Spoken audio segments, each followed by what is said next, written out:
Hello everyone, praise the Lord. I hope you all had a blessed day. Today it's already Wednesday, so let's all remind what we have learned on Sunday. So, this month in our church, we are meditating on the theme flourishing in work. And this Sunday, the message was why work? The theme is why work? The question mark. And our main scripture is Genesis chapter 2 and 15.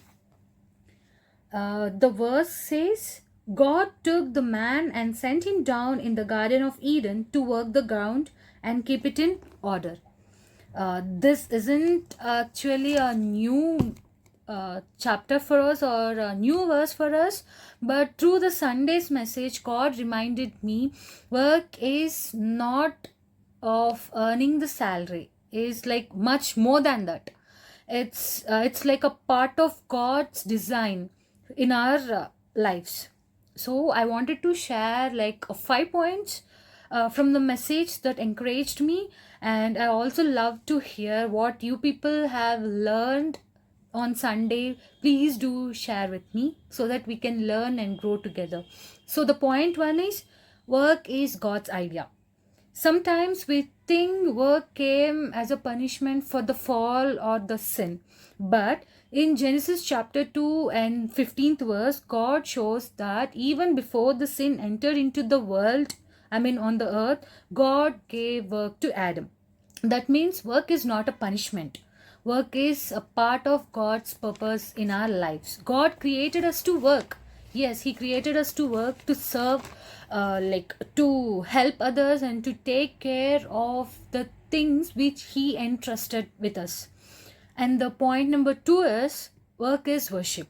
For that, John chapter 5 and verse 17. But Jesus defended himself. My Father is working straight through, even on Sabbath. So am I. If God Himself works, then work is dignity. We also looked at Ephesians chapter 2, verse 10. It says that we are workmanship of God, created for good work. That means God has already prepared meaningful work for each one of us, whether you are a student or an employee, like government employee or a corporate employee or a driver, or like everything, like whatever we done, like a teacher, you are doing a housework, a home, like housemaker, everything, like it doesn't matter to God. When we do it faithfully, it glorifies Him. And the point number 3, our identity is in God, not just on our job. So our identity should be always from Him, not from the job. Some people identify themselves or introduce themselves, show themselves as uh, dependent on like their salary or the job title which they have or the positions they were in. But our pastor reminded us that our identity should come from first God. It should be in God. Work is something we do, but that doesn't justify us. That doesn't show us who we are actually are. So the reminder brings so much peace to me, even if we are in different circumstances or challenges. Our value in God will never change. He will never change. He is the same today and forever. And point number 4, work in God's presence. Exodus chapter 31 3. God filled Bezalel with His Spirit and gave him a skill, wisdom which is needed for his work. This reminds me that God doesn't just assign work to us, but He will also prepare us for that work. He will also equip us to do it. We can invite God into our work every single day, whether we are writing a coding, doing some technical challenges, or whether we are driving. It's also a work. Whether we are cooking, it's also a work. Taking care of a relationship, our family, it's also a work.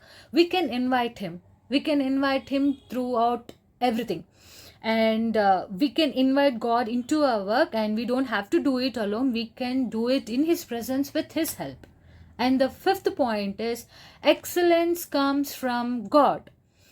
Yes, Jesus was focused on his purpose. Yes, there are some distractions caused by the people around him, by Satan, but he never got distracted. He is always focused on the work which he got assigned.